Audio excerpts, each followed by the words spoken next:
Hey everybody, we're down here at the BMW New Zealand headquarters. We've come to drive the new BMW i3.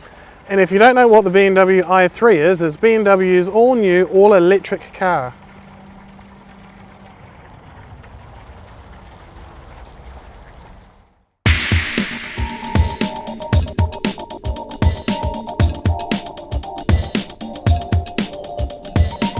Gentlemen, how are you both?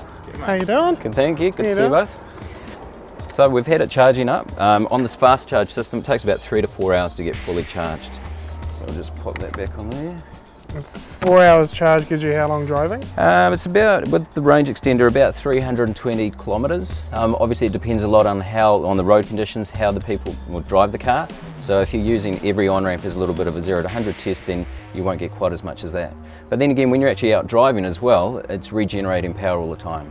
When people think electric cars, they think a Nissan Leaf or a golf cart, and they think really slow, really gutless and really boring. But this has got 170 horsepower and it weighs 1,200 kilos and it's rear wheel drive. So it's none of those things that you mentioned above, no. This is just a standard power charger for a home-based application. So you can literally drive into your garage, plug it straight into the wall, and then plug that straight into the car.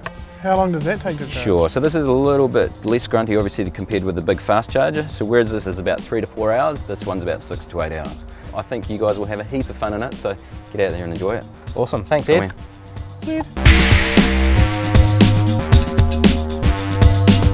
So we've just left BMW, we've just got ourselves into Auckland City.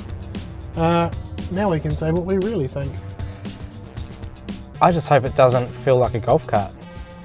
I have a feeling it will very much feel like a golf cart. It's got real skinny tyres on it. It's got these little 155 cross-section, 19-inch tyres. It's so eerie having no engine sound. When this light goes green, I'm worried that the accelerator is not going to work because there's no engine noise. And you start it and there's nothing.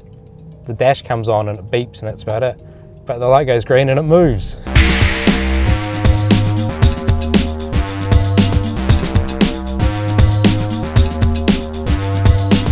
So first impressions on driving this car, it feels very much like a car, surprisingly. The one significant difference I've already noticed is that as soon as you lift off the gas, the equivalent of the engine braking is phenomenal, to the point where I've barely even touched the brakes. But it is quite nice to know in the back of my head that I'm driving along in Auckland traffic and we're not hurting the environment at all. We're being kind to trees.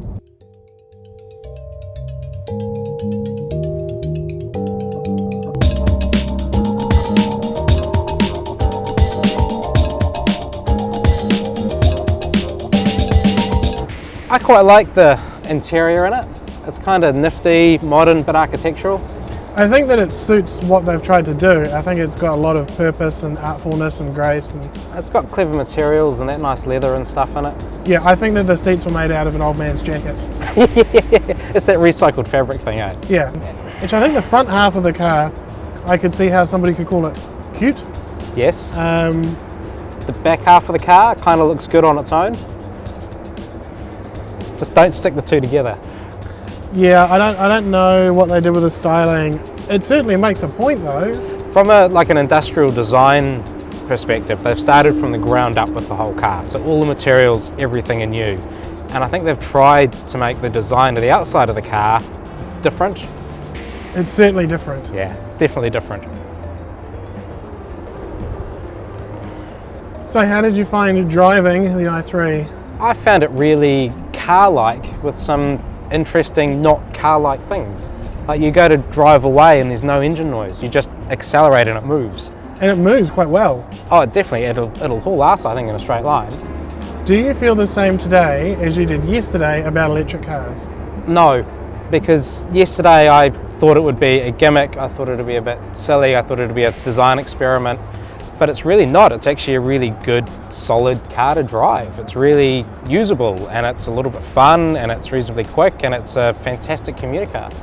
To an extent, I'm going to have to agree with you. I think that in terms of practicality and replacing the modern car as we know it today, I think it can do that, and I think it could do that quite easily.